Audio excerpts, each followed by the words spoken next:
Hello everyone, back again with Blueberry Movie. In this video, I'm going to recap one of the horror mystery films from 2020 titled Books of Blood. Before we get to the storyline, I'd like to wish everyone a happy and great day. Without further ado, let's get straight to the story. The movie opens with a creepy monologue from an unknown woman. She claims that everyone dies, but some deaths are so shocking that they are forever carved into our memories. There is a place where all these horrors are carved, as the dead want their stories to be known. The movie then cuts to a bookseller, who is busy arranging books on the shelves. Suddenly, he is approached by a thug named Bennett, who comes after him with a knife. Turns out he owes Bennett money, and hasn't been able to pay for a long time. In a last-ditch attempt to save himself, the bookseller informs Bennett about a rare book worth millions and gives him the location. But despite this, Bennett still eliminates him by slashing his throat. The thug then gets out of the store, and he tells his accomplice about the rare book called The Book of Blood. Meanwhile, we see the dead storekeeper with a smile on his face, indicating he sent Bennett on a dangerous mission.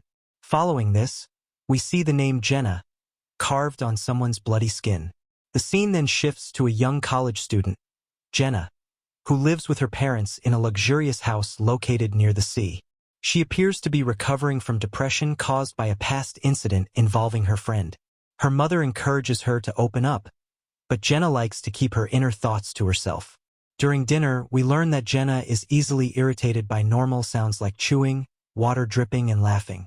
In order to distract herself from the sounds, she often uses a noise-canceling headphone. At night, Jenna overhears her parents planning to send her to a rehabilitation center, hoping she can get back on track and behave normally. After knowing about their decision, she decides to leave the house and run away. At midnight, when her parents are asleep, she sneaks into their bedroom and steals some money kept inside the safe. She packs her clothes and heads straight to the bus station. Since she has nowhere to go, she asks for a ticket to Los Angeles. However, while getting out of the station, Jenna notices a strange man in black staring at her. She quickly walks away and gets on the bus. During the journey, Jenna is irritated by various sounds of people eating behind her seat. She puts on her headphones, but her paranoia doesn't end as she sees strange things inside the overhead compartment. After a few hours, the same man in black enters the bus and takes a seat. This freaks Jenna out, so she immediately gets off the bus at the next stop. While walking around aimlessly, she is nearly taken out by a fast-moving car. Jenna then enters a cyber cafe and searches for nearby accommodations. She doesn't have many options, so she books a cheap place. In the next scene, Jenna arrives at the large homestay. She is warmly welcomed by the owners, an old couple named Ellie and Sam. Jenna then goes to her room, and she is approached by a young man, Gavin, who's also a guest in this homestay. They then have a casual chat before going their separate ways. Late at night, while Jenna is about to go to bed, she suddenly hears some strange sounds coming from the walls of her room. When she goes to inspect, she finds a cockroach oozing out of it, and this is when Ellie arrives in the room. The old woman calms Jenna down and invites her to have some tea and cake. Later, Ellie reveals that she used to be a registered nurse while her husband, Sam, is a carpenter. But then, as four of them are engaged in conversation, a large cockroach emerges from the floor. Ellie grabs it in a piece of cloth and gently throws it away. Sam then claims that their house has a roach problem, but they will fix it soon. After the gathering ends, Jenna reveals to Sam that she is suffering from a condition called misophonia, which means that she's easily triggered by sounds. She sometimes wishes that she was never born at all. Hearing her depressing talk, Gavin asks her out for coffee the next day, to which she agrees. They exchange their numbers and decide to meet tomorrow. Unfortunately, when Jenna goes to bed, she suffers from sleep paralysis. She then sees a haunted version of her mother drinking wine. Moreover, Gavin shows up and tries to have intercourse with her. Then, the old couple measure her for some ritual, while Jenna sees the same man in black creepily peeking at her through the window. Soon after, she vomits hundreds of cockroaches from her mouth, and it turns out everything was just her nightmare.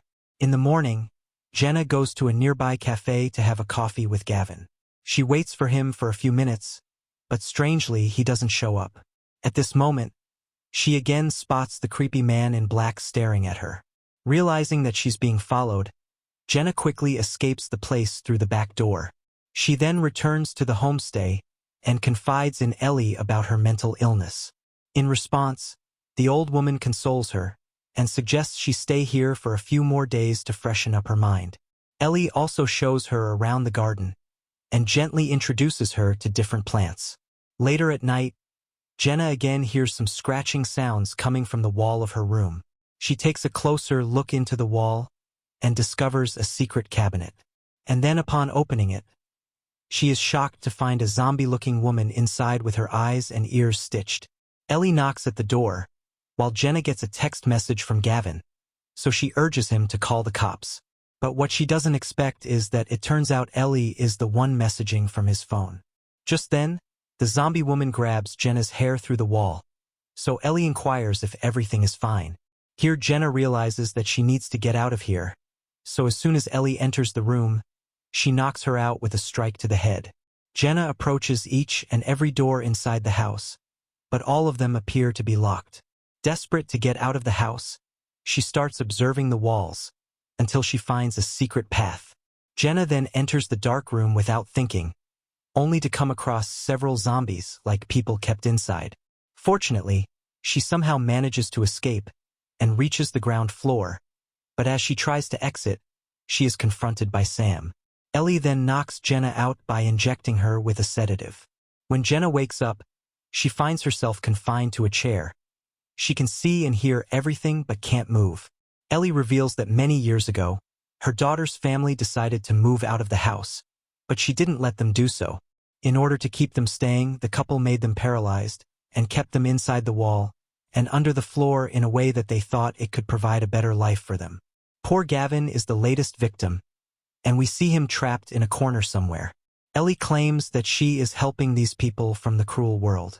The couple regularly feeds them, making sure they're still alive.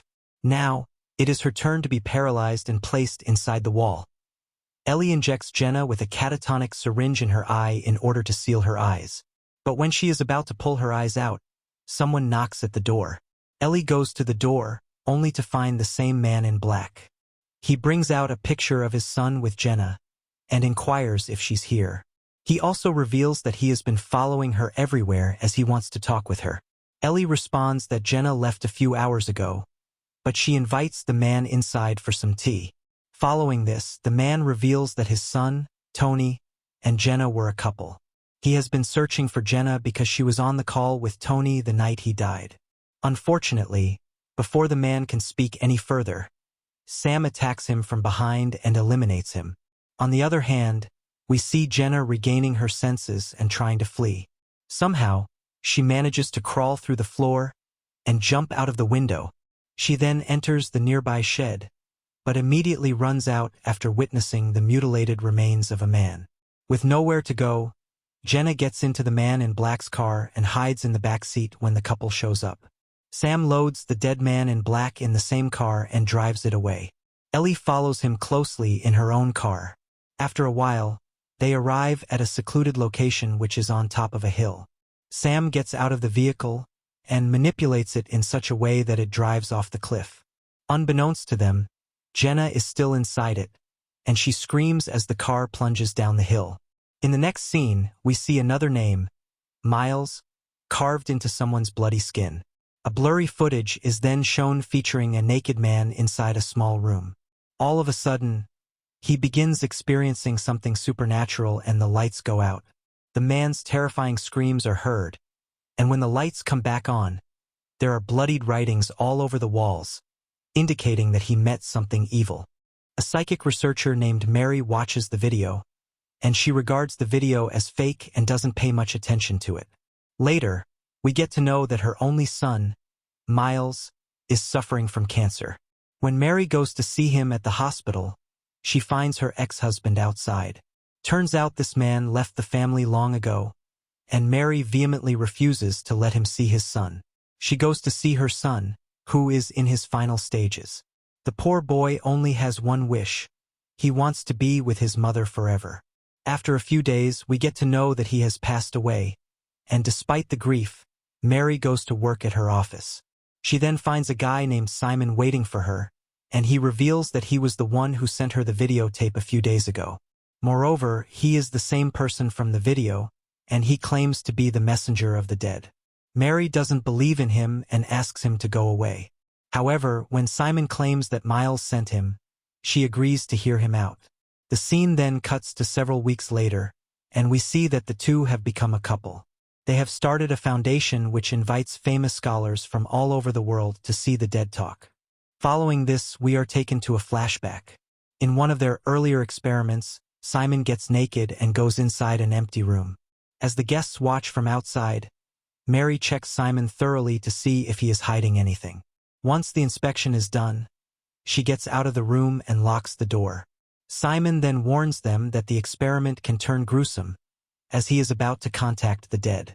The lights then suddenly go out and his desperate screams can be heard. And just like the earlier video, when the lights come back on, Simon is having a seizure on the floor, with blood inscriptions all over the walls. One of the messages appears to be from Miles, which says that he is not sleeping. Mary is shocked to see this and believes that the message is from her son. After that, she starts showing interest in Simon and studies him more. When she takes him to her house, he goes straight to Miles' room and claims that the boy is here. Mary is confused why her son is talking to a stranger rather than her, to which Simon gives a very vague explanation. The young man who appears in her life brings her hope and happiness, and she ends up being intimate with him. As the days pass, they continue their experiments and start a foundation. Mary feels like she is closer to her son whenever she is with Simon. But one day, she unexpectedly catches Simon sleeping with a random girl. The drunk Simon inadvertently reveals that he is just a fraud who conned her. He is not a messenger of the dead, and simply got to know about Miles through her ex-husband. He then explains that he conducted the experiment by rigging the room. Turns out Simon paid a maintenance guy to cut off the power for a few seconds. For the messages, he actually wrote them the previous night using a chemical. This chemical stays invisible until it is exposed to an activating agent. And to make the seizures realistic, he injected himself with a microdose of penicillin 1 hour before the act. Hearing all this, Mary is shattered, and she goes to her son's room. There, as she hugs his favorite toy, an invisible force suddenly starts writing on the nearby board. It says, "Bring him to us." In the morning, a sobered-up Simon approaches Mary, apologizes for his mistakes, and intends to leave. However, she asks him to proceed with the act, claiming there is a lot of money on the table. Simon is shocked as he expected her to be angry, but he agrees to it anyway. The movie then cuts to the present, where Mary is having a meeting with a group of investors. She happily announces that Simon will give them a live demonstration about his abilities. Simon then asks what she's doing, as he's not prepared for the act, but Mary tells her to just play along. She then leads him to Miles' room, strips him naked, and locks the door, telling the audience that no matter what happens, the door must be closed. All of a sudden, Simon sees the chair moving, and then ghost of Miles sitting on the chair. Then, several other spirits show up and begin attacking him. They brutally carve his skin and write hundreds of messages on it. Simon pleads and screams to be rescued, but Mary chooses not to interfere, while the whole town falls into darkness in an instant. When she finally opens the door, she finds a bloodied and half-dead Simon on the floor. His entire body is now covered with messages from the dead. We are then shown the name of Bennett written in blood, and the scene shifts back to Bennett and his accomplice, Steve. They are traveling to a place called Ravenmoor in search of the Book of Blood, and they nearly hit a girl, who turns out to be none other than Jenna. As the duo is about to reach their destination, Steve warns Bennett that Ravenmoor is a haunted area, and that nobody dares to go there. However, Bennett, who is blinded by money, urges Steve to drive without complaining. Unfortunately, as soon as they enter the area of Ravenmoor, strange things start happening. Their car battery inexplicably dies out, leaving them stuck. Bennett goes out to check the problem, and during this, Steve notices the spirit of his mother. Without saying anything, he follows her to a nearby church. Bennett goes after his friend, and soon finds him. Here, Bennett thinks he's praying, but turns out he's holding a gun at his throat. It is evident that he has been possessed by the spirit. Terrified, Bennett gets out of the church and then walks through the dark streets until he reaches Mary's house. The dust has settled on everything. It seems that no one has lived here for a long time. After a bit of looking around, Bennett hears laughter coming from upstairs, so he goes to Miles' room, where he finds the now old-aged Mary. Simon is also there, and despite the terrifying situation, Bennett points his gun at her and demands the Book of Blood. However, she replies that Simon is the book. His entire body is carved with stories written by the dead. She further tells Bennett that he is not the first one to come here looking for the book, and he certainly won't be the last. At that moment, Bennett sees his name carved on the man's body, right when he is attacked by a large number of feral rats. Bennett runs outside the house and uses a knife to kill the rats which have entered his shirt. However, instead of killing the rats, he accidentally stabs himself several times. Now heavily bleeding, he staggers across the streets until he reaches Ellie and Sam's house. Currently, the old man is handling Gavin's body. Seeing this, Bennett doesn't even know how to react, and Ellie attacks him from behind and kills him.